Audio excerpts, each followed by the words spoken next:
We are starting. So, good morning, everyone, and welcome to our third community of practice for this year. We did the opening one back in, I think, June. We did a combined community of practice on postvention early in the summer, and this one is specific for our group for sustainability. The title is Sustaining Funding for Wellness and Resilience Initiatives, Community of Practice for Public Safety Professionals. Oops, somebody else is waiting room here. Let me.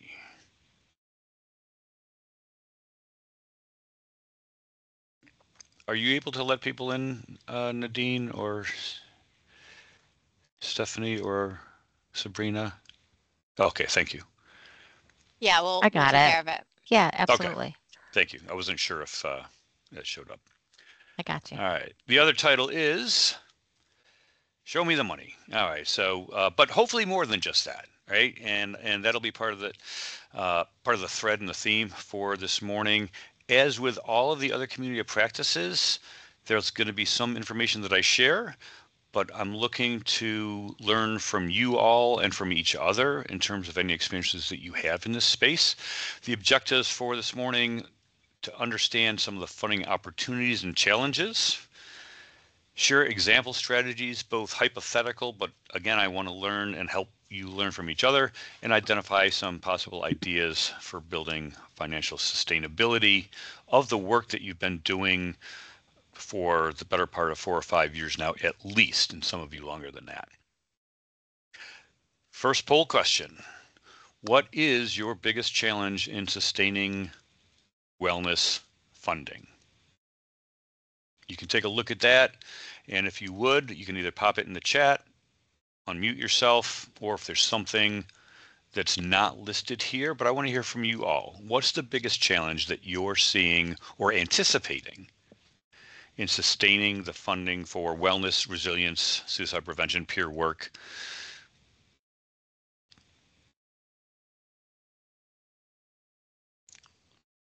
We can certainly unmute if you want to just throw something out there, or pop it in the chat.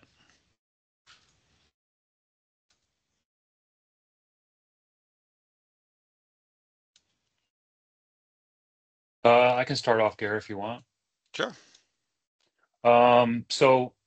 Despite all of our efforts on building awareness and decreasing stigma in seeking care for mental health, we're still dealing with people on 2 to 4 year election cycles that are in positions of leadership, and members of larger society and the stakeholders that they interact with. They don't have necessarily the awareness, and they still have stigma surrounding mental wellness. So trying to demonstrate to them the benefits and the return on investment in our programs is kind of a constant effort that gets particularly tense around 4 weeks ago when we're trying to get a line on the budget for increasing or maintaining funding for the programs. Thank you, Tom. See a couple of, I think, in somewhat similar responses in the chat. Not state-backed, Brent. Leadership buy-in, not from the police department, but from the village manager. Little to no budget support.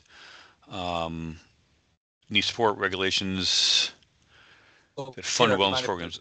Yeah. You mind if I just jump Please. in? Like what I'm going to said that about the village buy-in, because I think we still are living in a world where it's like, oh, we just did a wellness program, or we just paid for this.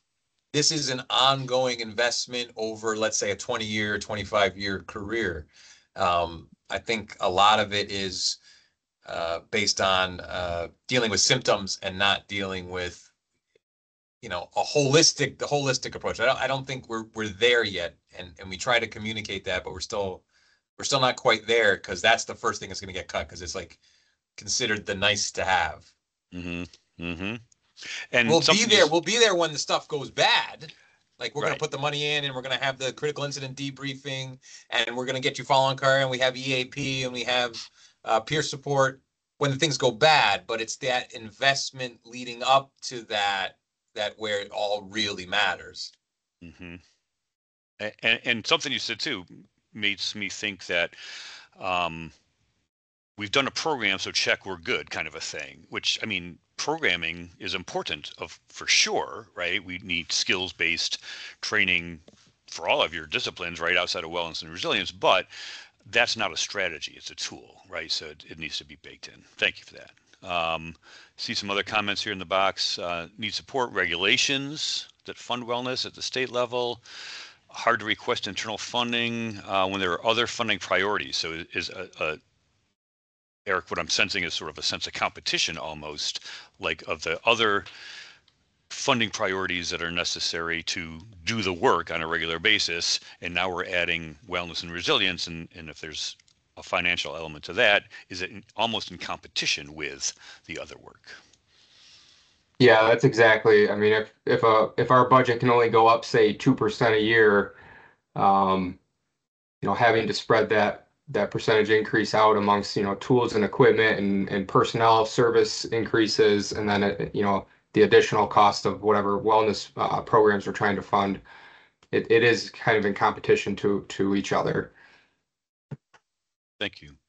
The thing that's extremely challenging is that our leaders, they understand the risk factors. I mean, it's 2025. They understand what it's like for all of us as first responders, right? And then they just say, oh, we understand that. We know that they're there. And then they want to keep their heads in the sand and not fund and allow resiliency skills in the same environment where the risk factors exist. It just doesn't make any sense to me that this is 2025 and our leaders aren't really, we're still talking about sustainability and funding based on risk factors that we know are so incredibly negative for all first responders, and they're not giving us that funding to put resiliency skills in that same environment to match that level of risk factors. It just doesn't make sense to me. And I'm doing everything that I can to talk just about that, right? Like, it's no longer acceptable. We know what the risk factors are. We need that support, and we have the answers now to start to combat some of this. I'm not saying it 100%, but we do have the answers on how to combat this now. Give us the funding to make that happen. And that's going to help with sustainability. It's going to help with retention and recruitment. It's going to help with all of it. We just need that backing. And so knowing that this topic would start off sort of with some of the challenges, right? Hopefully it's not all gloom and doom, and we'll come up with some, at least learning from each other and some possible areas that we can work to create a sense of sustainability with funding and thinking about it broadly defined, right? Different ways, not just necessarily a line item, but what are the other resources necessary to keep the work going? Let me see if I can find the advanced button on the slide deck here. Couple of strategies to consider in this space. Everybody's favorite thing. Let's get some data, right?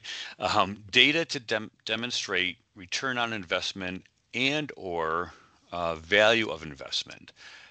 I think part of this work and part of a strategy has to be compelling stories, right? Why is it important for people outside of your departments, whether it be the village, whether it be the state, whether it be the county, to everything that we've just heard, right? We know the statistics, we know the data, we know the concerns, but to maybe get a little bit more granular and to tell impact stories. Just as a level set, I'm sure most of you are probably familiar with the term return on investment. And one way to describe that is tangible financial returns, reduced healthcare costs and absenteeism, right? So are those things that your departments already do and or can begin to take a look at, right? If we invest in wellness and resilience and peer work and suicide prevention, do we have information to support some of those tangible items? Value of investment. Are folks familiar with that term? Is that something that folks have used or just sort of familiar with. So I think to me, this is equally helpful when you're thinking about sustainability over the long term. Broader, less easily quantifiable. So it's important to understand, right? It's a little bit more nebulous. Benefits such as improved morale, job satisfaction, and productivity. All of those things can be measured, though, right? If we're investing in peer work, if we're investing in wellness, if we're investing in resilience, post-vention, suicide prevention, there are ways to measure, right, the improved morale through the surveys, some of the membership surveys, right, that we push out through CARES Up and other items, job satisfaction, productivity, et cetera. So from the beginning and ongoing, I think if departments are looking at both of those, ROI and VOI, those can be some strategies that can help to show, hey, by doing these things, we see these positive benefits over a period of time. Now, of course, somebody has to pay attention to to doing this, right, on the department level. And probably most of you don't have the, a dedicated epidemiologist on staff. So it does take some thought for a department to say, okay, who can do this work? Right, so, but at least wanting to make some suggestions on, are these things that your respective departments either currently track or could consider tracking? So for you right now to consider, is anyone tracking any data for any of the wellness initiatives? So you can, in your answer and your thoughts, you can certainly consider the work that we're able to help support with Diana through CARES Up. But is there anybody else on your respective teams, if you think of ROI or VOI, is there anyone in your departments who is currently tracking any of this information? Maybe thinking about it above and beyond the CARES Up work. Is there anybody who's looking at tracking morale, tracking any of these other, let's go back for a second, morale, job satisfaction, productivity, reduce healthcare costs, et cetera?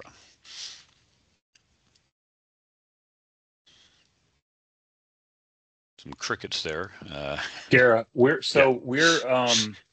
so we have a on our website, we have a voluntary anonymous. We encourage our members annually, and we give some incentives to them throughout the year to complete 5 major sort of recognized screening tools for PTSD, depression, substance misuse. I can't remember the 2 other ones right off the top of my head, but those go to our psychologist consultant, who they're anonymized surveys, so he can't tell who it is.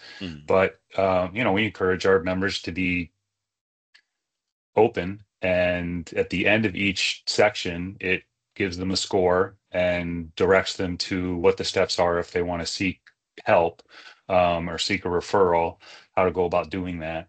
And then our psychologist can kind of crunch those numbers and gets back to our peer support team to say, this is kind of what your folks are thinking about, this year, this go around. This is how it changed from the prior year and the year prior to that.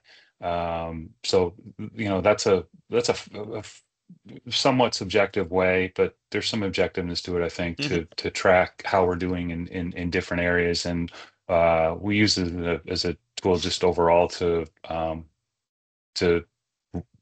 just keep a track on morale and sort of direct the efforts of the peer team. Thank you, Tom. And I think that's a part of the equation, for lack of a better term, right? And you could use that as a baseline. Let's say we introduce a new program or a new training as a part of this, right? And then you reevaluate, right? You look at responses 6 months, a year down the road, and you can hopefully see changes, right? Just sort of using that as an example. I see Keith popped something, sick time, OJI usage over the year, arbitrary and somewhat situational, absolutely.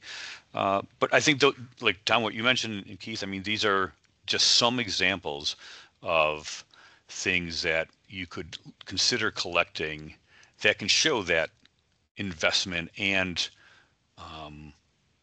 is it making a difference, right? And why is that important? Well, that can be used then to talk to leadership, both on the departmental level, state level, municipality level, to say, hey, our efforts are making a difference.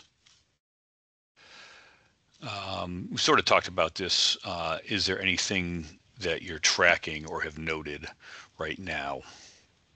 Anything else? So just with these couple of examples, thinking about the work that you're currently doing, both with CARES Up, but then at the end of next year, right, when this funding cycle is over, thinking about the definitions of VOI and ROI. Anything else that you think right now you could aspire towards trying to track that might help to make the case, for lack of a better term, that you could show either the department, the village, the municipality, state leaders? Anything that you're not tracking right now that you could?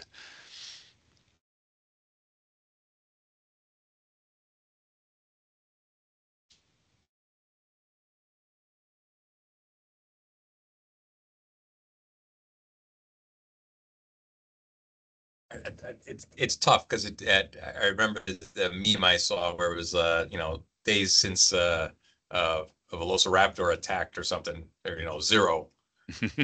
It feels like it's very hard to quantify the positive part of it, because when there's positive, there's no problem, Mm-hmm. right? When the system's working, it's anonymous for the most part, and we get the people back to work, and there's no ongoing issue. We don't really, very difficult. Thank you for that, Mark. Yeah, and it's a conundrum in that if there's no problem, then there's no problem, or people come back to work. So I think one of the things, right? I don't want to be. I try not to be facetious, but days since last suicide, 0. So hey, we're doing great, but that doesn't mean people aren't having issues. Mm-hmm. Absolutely. I think people are also guarded by saying something like that. Mm-hmm. And so these are, I think, complex and can be challenging topics to try to get to a point where we can go upstream, for lack of a better term, to sort of look at the preventive things, and is the work that you all are doing and are invested in through your sweat equity, through your passion and compassion, like, is it making a difference? And if the answer to that is yes, we think it is, then we need to continue to have that investment, right? Whether it be the financial or in kind, et cetera. And again, these are hard things to quantify so that we can share with leadership. See a couple of comments here in the chat too. We're in the process of hiring a health and wellness director who will be heading the campaign for data collection. So, right, thank you, Nora. So that is a strategy, and I think many of you, right, have had similar conversations, right, to have somebody dedicated to this work, and that person in and of themselves can be the tip of the spear as it relates to collecting some data and information.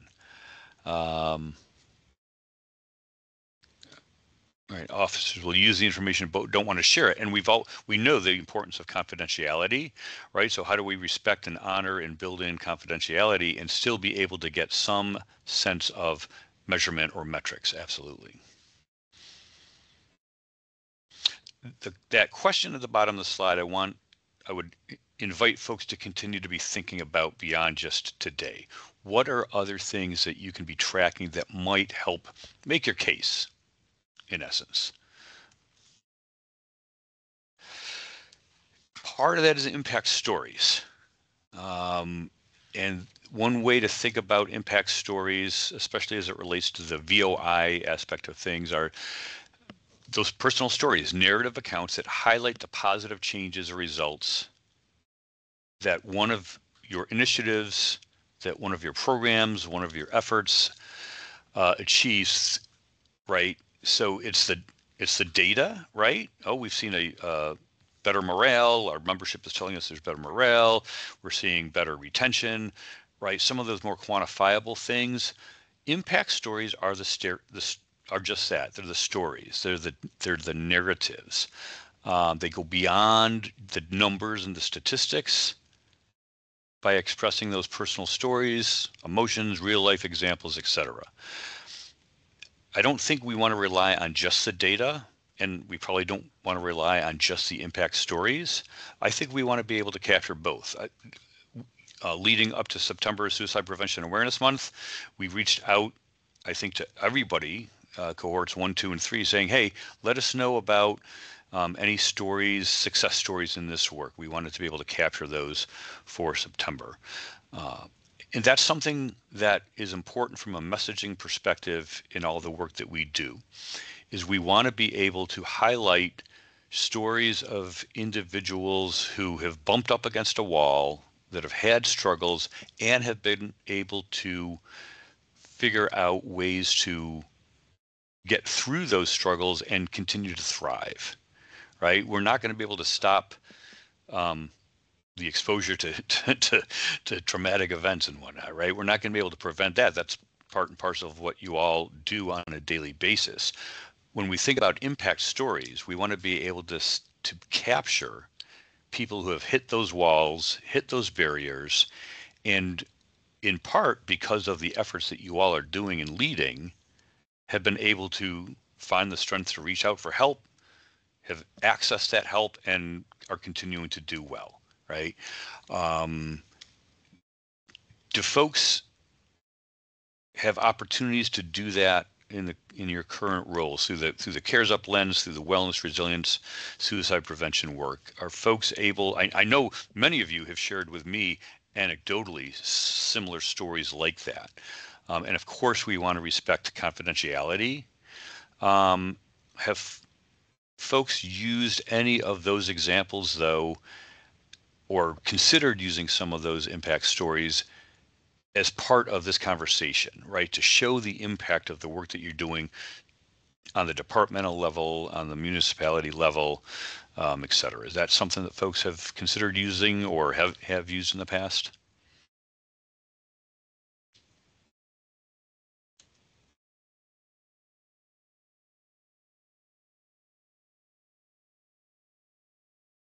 Something to think about, right?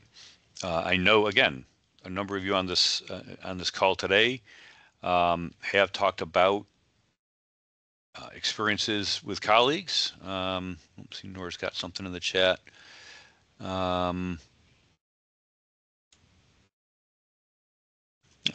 Those stories can be extremely powerful, and they're just another way to articulate the why. Why is this important? Why are we doing this work? And why should we continue to sustain it, right? Hey, Garrett, I'll Yep. jump in on that one. So I'm sorry, guys, I'm in and out here.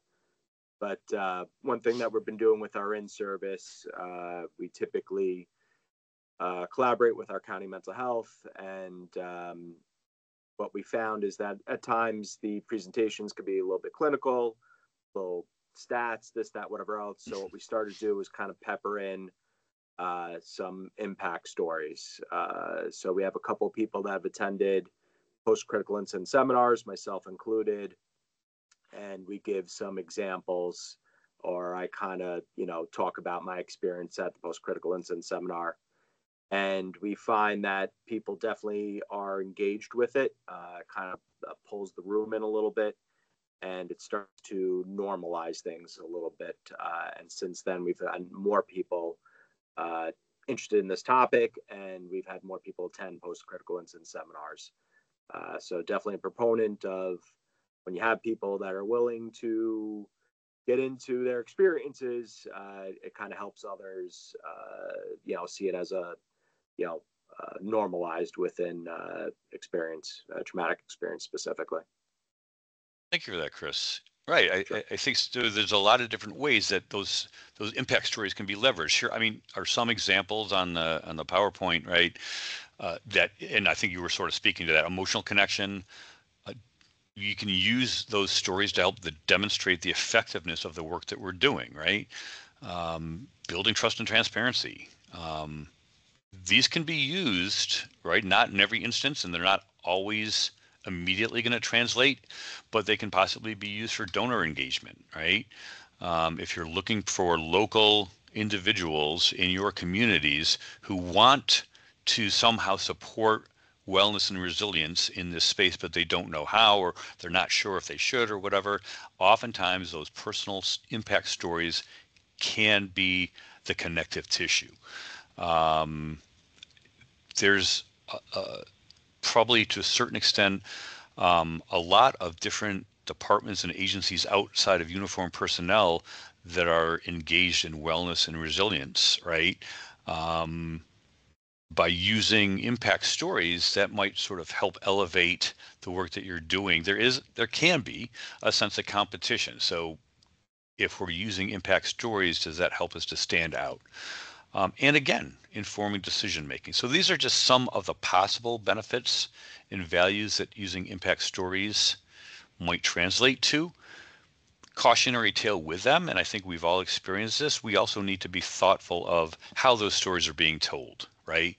In the work that we do at the Suicide Prevention Center, you'll often hear us refer to safe messaging, right? There are sort of best practices in terms of how we talk about suicide, how we talk about suicide lived experience. Is not whether we should be talking about it, but how we talk about it matters, right?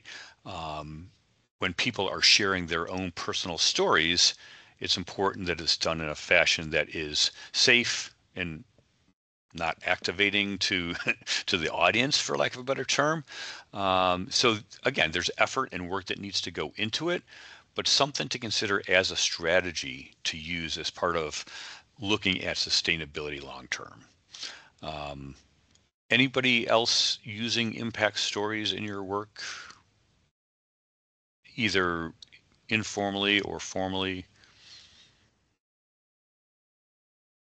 I think, Brent, I saw you raise your hand. I think others have at least shared on some level that you're doing some of that work. Anybody else? I know, Nora, you had popped something in the chat too. So something to consider. This is a hypothetical example strategy. If we're looking at a rural EMS agency with peer support, let's say you've got a startup of 25,000 for mental health, and you've trained 8 peer supporters.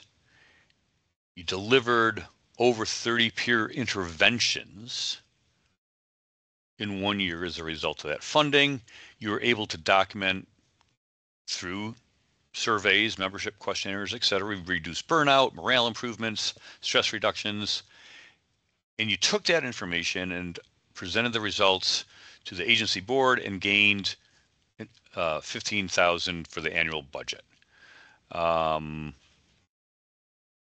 then given that trail, given that history, applying to a local hospital foundation for retreats. This is all hypothetical. I'm not saying that any of your communities or departments have all of these pieces in place, but more to show a pathway of what you can do with that initial influx of money. The CARES Up funding, some of you have leveraged other dollars in your respective work, is to track, okay, we trained X amount of peers, we trained X amount of officers in whatever it might be. How many times did we use that information in the course of 1 year? How many, using this example, right? We had 30 plus peer interventions. And some of you, in talking with you, have shared statistics on the fact that members within your department are using the resources that you've stood up. Are we tracking those? And are we able to equate them to any of this information, reduce burnout, morale, et cetera? That's the part that takes the time, right, to absolutely say, do we have a mechanism to gauge whether or not we're seeing a change in burnout, change in morale, et cetera? And then using whatever information we've collected to report it. Again, I don't want to oversimplify it. It takes work. It takes dedicated resources to track this information, but departmentally, we're through the lens of sort of making that investment up front so that we can continue to make the case of why this matters and why we don't want to wait until the bad things happen, right, to only utilize the work that we're doing. So we're using grant in that previous example, using grant to pilot and prove programs, gather data, personal stories, and make the case for recurring support. Using that past example, recognizing that it's hypothetical, is that something that, in theory, folks could imagine using? Let me go back to the example. Is this general framework something that either y'all are using right now, or you could imagine modifying for your current circumstances? And if so, what would that look like?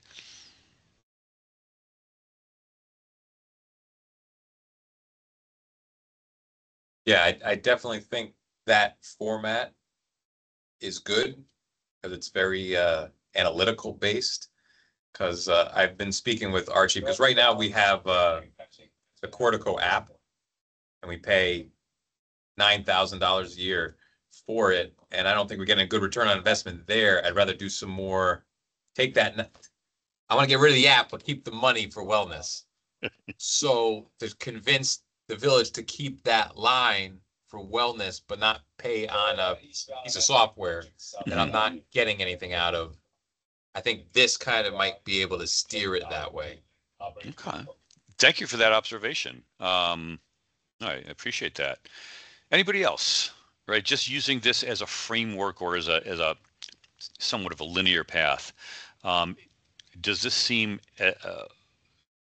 practical or doable, or what might get in the way of moving something like this forward?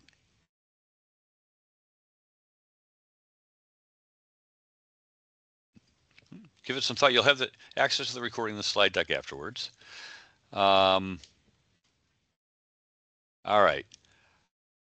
Other than CARES Up funding, what are other funding sources you've explored or you're currently using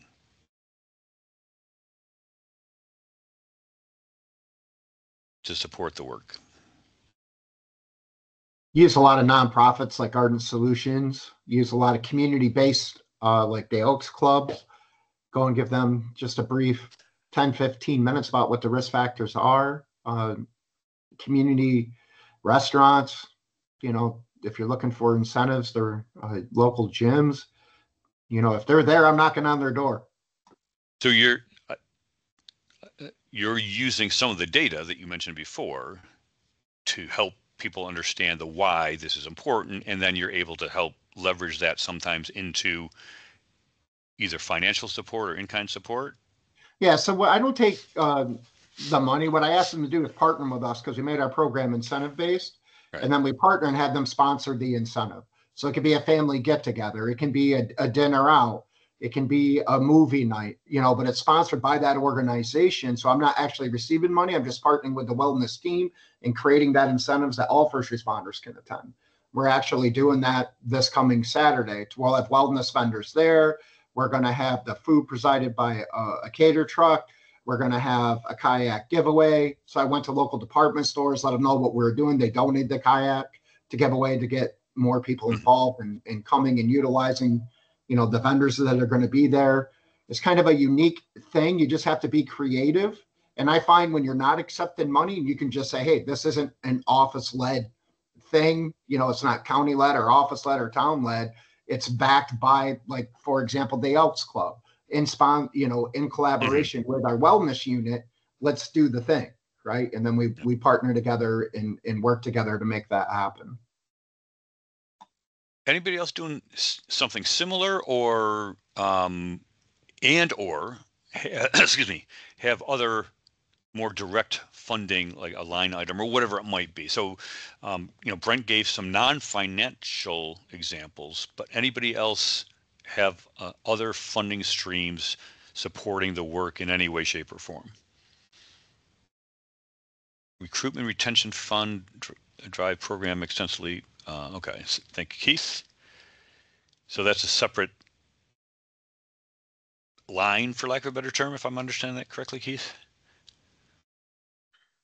Yeah, we've been fortunate to get some corporate funding.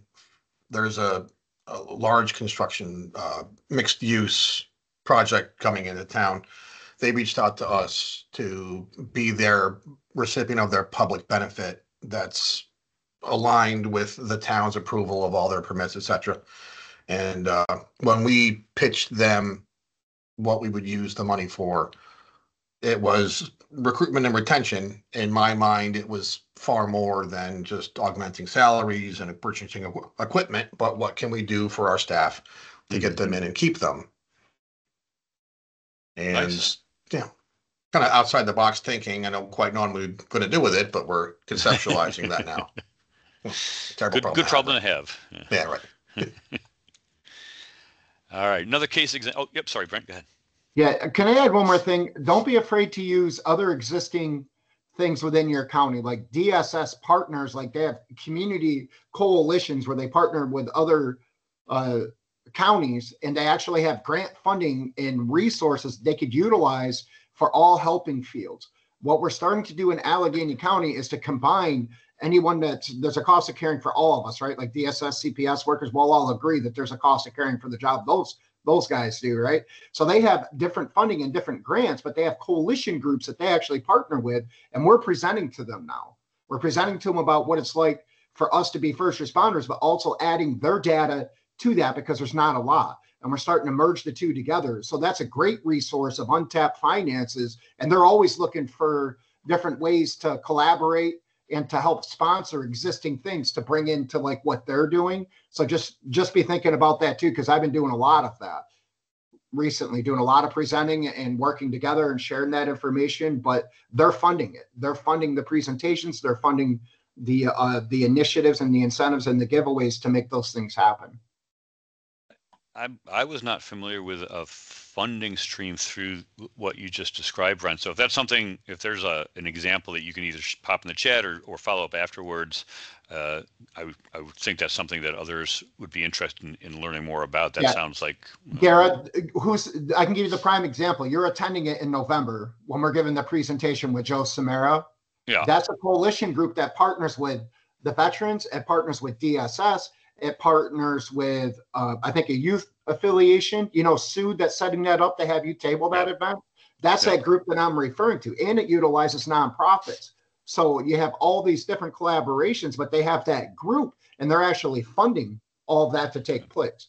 And they're always looking for different ideas and resources and programs to like collaborate with. All right. Excellent. Thank you. Good conversation. Another example, again, hypothetical. Fire department partners with county mental health to co-fund a clinician for their wellness team. Some of the long-term benefits we might anticipate with this example: cost sharing. So not one department is fully responsible. Increased use, hopefully, is something that we would imagine from that partnership. Improved outcomes, sustainable staffing. So similarly speaking, the way that pathway from the previous strategy might look is, from the starting point, no funding for clinician for the department. If we were to partner with the county mental health department to explore options, again, all hypothetical, right? But just to hopefully get the juices flowing, start working with the local director of community services. Every county in New York State has a director of community services. So getting a little bit more granular, what's the first step? Requesting a sit down, right? If the DCS, or also known as the mental health or mental hygiene commissioner, if they're not familiar with the work that y'all are doing, let them know, right? Do a presentation, 10, 15-minute overview of the work that your department's been doing, using current CARES Up information, strengths and needs assessment, membership survey results, have those available as part of that briefing. And, if this was something that you were interested in doing to get that shared part-time clinician available, right? A timeline might be December of 25. Again, just to have an example strategy of what it might look like if you were interested in having a clinician, if we go back, right, co-located within the department. Oops, sorry, let me go back. So, how many of you have, or at least have considered, working with the county mental hygiene department or another provider to have real-time or close to real-time access, say for a clinician or a therapist within your department? Is anybody doing that work, or considered it, or interested in doing it? Maybe not quite to that extent, but we do have a very good relationship with our county mental health, with our DCS, Dr. Susan Horter. So they help us out at the academy, teaching the recruits. They've offered support and assistance when we've had major incidents to kind of step in. We maintain a open line of communication. Recently, we had a triple fatal motor vehicle accident. Through back channels, I was able to get them some information before it was publicly released, once it was clear with my department, so they could support the local school districts with a 14-year-old that was killed in the accident. So through our crisis intervention team, we maintain that strong relationship with our county mental health. And then as far as CARES Up type initiatives, although we haven't been able to tap into their funding because that's, pretty stretched thin, but they do have some discretionary funds. So like when we've held a peer support training type, thing, they've sponsored a lunch. They stepped in, provided lunch that day. Either Dr. Horter or one of her representatives kind of showed up, did a quick 5-minute spiel about what they do. So just kind of keeping them in the loop and then seeing where they're available to help out. Thank you, Chris. And I think, those are great examples. And there's like everything that you just described, somebody could affix a dollar amount to that relationship, right? The lunch, those, seemingly perhaps small, but not insignificant, right? And the time and effort to have that relationship and have that translate into some of that back channel stuff that you mentioned. There's a cost to that, right? Again, this is where it takes the attention to somebody's got to potentially quantify that, but to show that by these partnerships, right, it's hopefully expanding the impact, and allowing certain things to occur that maybe wouldn't occur otherwise, right? And if we can make that case, if we can document that, I think that can be used in the future to say, hey, look, we have these partners who are contributing here, right? Imagine the possibilities of what we could do if we had other people contributing, whether it be direct, a line item, or what you described, I would consider to be more, quote, in kind. Mm-hmm. Yeah, and standing relationship. So if ever Yes. there were some other grant funding we were going for, I would have no problem reaching out and getting a letter of support, and vice versa. We've done that for them and helped them get some grant funding that has in turn helped us out with training. So if you don't already have those relationships, establishing a strong relationship with your DCS can be mutually beneficial. And if folks remember the original funding for cohort 1 the first time around, that was one of the asks, I guess, if you will, was if you weren't connected to your DCS, was to at least that we would help make those relationships because of what Chris just mentioned, right? And I think many of you have varying degrees of those connections. Anybody else? 219, your third rig. Anybody else similar experiences or examples that Chris mentioned, and or does this seem like a reasonable or realistic path or strategy?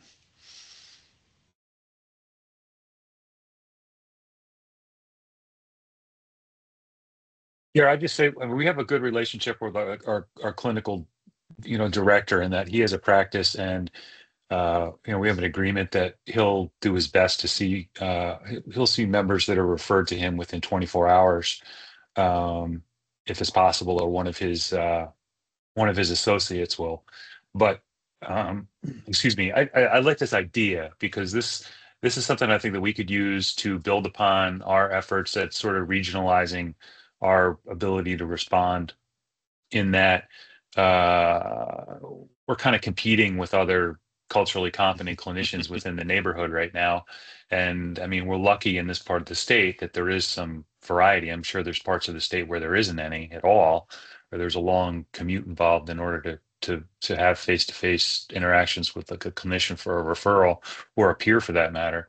But this is kind of a nice potential solution, I think, to that problem, because our clinician often says, I'd love to be able to offer more hours, in my schedule to see your members and specialize in this, but I just can't justify it because you're all I work with. But if we were able to sort of share that load with multiple other agencies, that's where I could see a benefit to them, and to us and to the region. Next time, yeah, cost sharing, for lack of a better term, that's what came to mind, right? Absolutely. All right, another question. When we think about sustainability for the program, whether it be the CARES Up, wellness, resilience, peer work, or anything else, when we think about sustainability, should it only be thinking about funding, and yes or no, and why or why not? So when you think about sustaining your efforts, the work that you're all doing and have been doing, should it exclusively be tied to funding, and why or why not?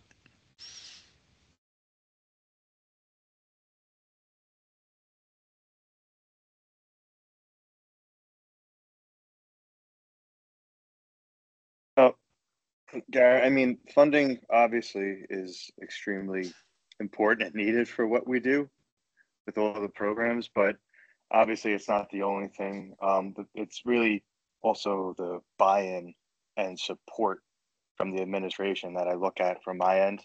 I think we're very fortunate here that our sheriff, our under sheriffs, deputy warden, lieutenant are very, supportive and ingenuitive when it comes to developing programs and kind of pushing along wellness. And speaking with other agencies, I feel like they don't have that support from the top. So when it does come to sustainability, with people coming and going all the time, you certainly do need that support from your administration.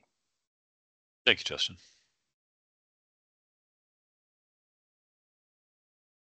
Any other just initial thoughts or reflections on this question? I mean, it seems straightforward that like nobody's going to turn down money to help keep the programs going. But I think sometimes, and understandably so, it can be easy to focus almost exclusively on the dollars, right, on a line item, and with the to sort of, for lack of a better term, get tunnel vision that if we don't have these dollars, it's game over. And I mean, CARES Up funding, right, has helped to advance and amplify a lot of the work that y'all are doing. But I would just ask us and encourage everyone on the call to be thinking about what some of you have already said, right? Justin just talked about it in other examples. We want to think broadly. We want to think about beyond exclusively relying on that line item, right? That there are other mechanisms and other strategies that should be part of our sustainability portfolio.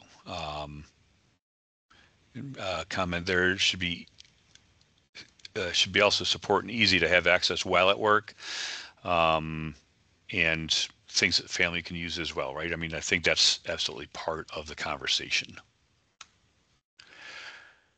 Few additional funding considerations and strategies. We sort of talked about this, diversifying funding sources. A lot of corporations, a lot of businesses, a lot of community partners want to know how to help. but they either haven't been asked or they don't know how to help. Sometimes it's direct funding, sometimes it's in-kind support. This is something that I know you all eat and live and breathe, but is embedding wellness into core operations. That is a sustainability strategy, right? So that it lives beyond each of you as individuals, right? Who have that passion, who have that power, right? That this becomes part and parcel of how you do work, right? What does it mean to be part of the department? Well, part of the department has wellness incorporated into core operations. Developing leadership champions, this is stuff that you all do on a regular basis. Build or expand upon those partnerships. And again, I don't want to minimize that doesn't take effort, right? It takes dedicated time and intentionality to have those local partnerships or to expand those local partnerships, to do the ROI and the VOI and the impact stories. Ideally, in many instances, we're moving from grants to line item budgeting. A lot of this is aspirational. And hopefully, though, just with some of the conversation we've had already, we see some examples in some ways that we might get towards moving closer to line item, recognizing the current circumstances, right, can make it challenging. Partnering with mental health departments, we talked about that. The potential to look at other funding sources, right? Blended or braided funding across departments. Is that a term that folks are used to? Have folks done anything with the terminology is often called blended or braided funding? I think, Brent, the example that you shared from DSS sort of comes to mind as a possible example, but are folks familiar with that idea? Blended or braided funding? So you're basically, and Tom, you sort of referenced this too, you're sharing, right, costs. So I have a certain amount, I can't fund your entire program, but I can fund a certain portion of it. Another department can fund another certain aspect of it. So we're taking one funding line from a given department with another department and braiding them together, right, to achieve the desired outcome. Engaging union leadership. How many of you have had success in working with your unions through the lens of sustainability, through making this a priority? Tom? Okay. Yeah, I know you've done some good work and you've talked about that in the past. Anybody else had success, strategies that have been supportive when it comes to sustainability and working with unions?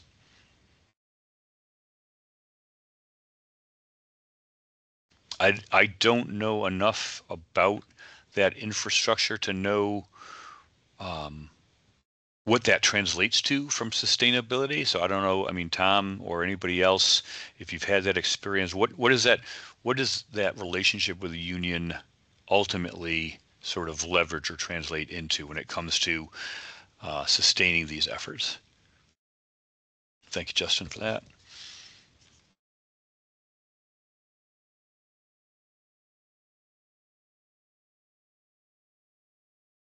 Day, some family, we're fortunate to have our union partner with us to help purchase, whether it's the food items, the beverages, the space to utilize those services.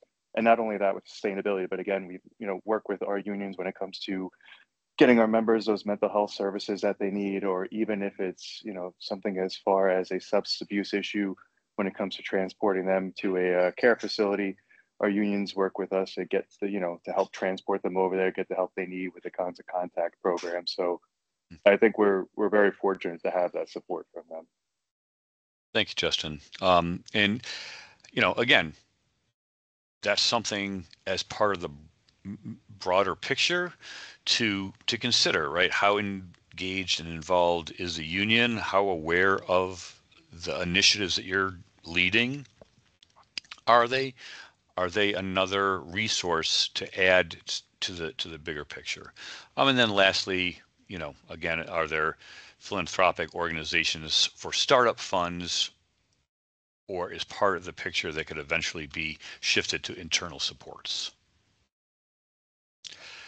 These are not exclusive, all-inclusive lists, but some possible sources of funding. And you'll have access to these afterwards. There's some hyperlinks on here. A FEMA wellness component, law enforcement, the LEMA grant. Are folks familiar with that? Have folks seen that before? Anybody applied for that or had any experience with that? Good, bad, or indifferent? Yeah, we applied for that, I think, last year before the cohort 3 came about, Okay.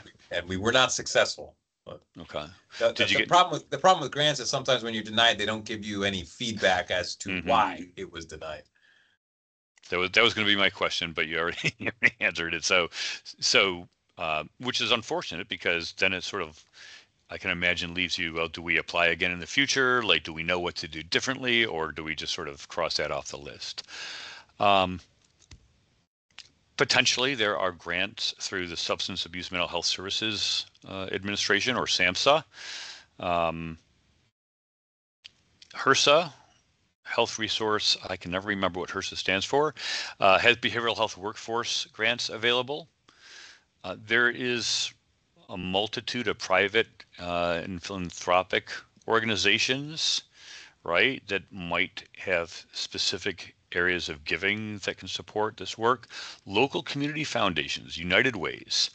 Has anybody in the past or currently tapped into your United Way for any of your efforts? United Ways in every county do planning on a regular basis. They prioritize their areas of giving for their donors. I've known a lot of communities that have been able to look at what those priority areas are, and, you know, based on those relationships and connections that people have, work with them to supplement some of the funding. I think folks mentioned Rotary, Elks Club, Knights of Columbus. These are all service organizations who, generally speaking, their purpose and intent is to give back to their communities, whether it be through financial or in-kind measures, right? They can all help to support and advance some of the work that you're doing. And in-kind donations, talked a little bit about that. Those are those non-monetary contributions to offset any number of different expenses. Sometimes grants or funders will require what they call matching funds. So if we're going to give you $50,000, the application will oftentimes want to see that there's some sort of local match of in-kind dollars.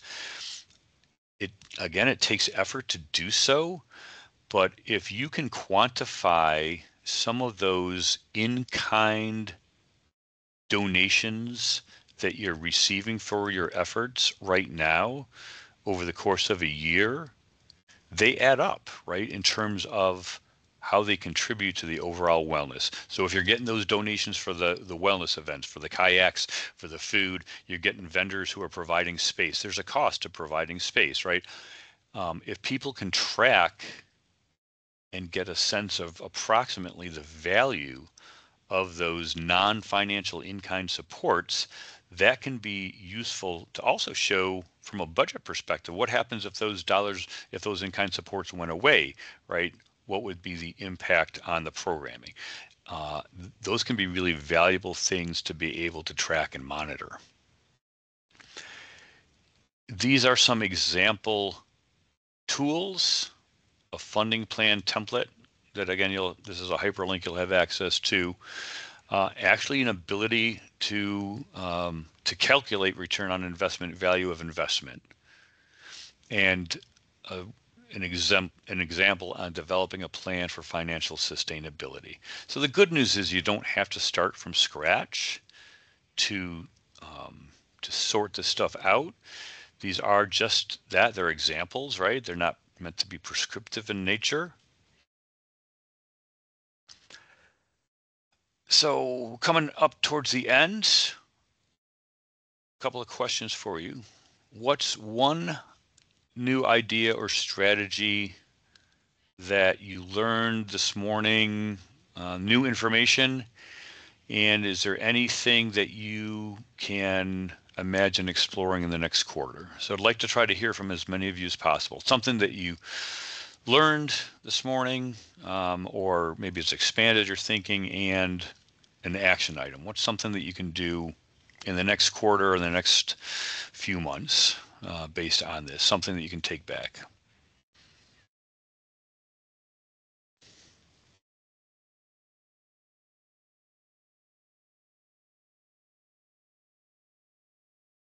Well, like I said before, I kind of like that blended or braided funding idea. I had the opportunity to chat a little bit with our county mental health commissioner last week at a training, and be something good to chat with him about in the future, I think. Thanks, Tom. I like the idea of having different offices have their own mental health clinician, but that could be a possibility down the road that people, first responders and outside that have access to while at work. That's a great idea. Let's see. Keith says a not-for-profit. Hadn't considered reaching out to other not-for-profits. Looking into that. For my Cares Up colleagues, just with cohorts 2 and 3, any examples or strategies in this space that you've heard with your teams that would be good to share with folks? I think one of the things, and I know a lot of you do this, is identifying opportunities to partner up with other uniformed personnel entities. So it doesn't have to necessarily be like the same discipline, but those regional efforts where potentially you're sharing resources as it relates to training. I know there's some instances in which we've had, I think in cohort 2, a couple of sites that actually share a mental health provider. So identifying opportunities where, resources are scarce, but you can pool those resources and share across regions. Stephanie. Any other takeaways, new strategies, something that you can consider leaning into, I guess, as it were, over the course of the next few months?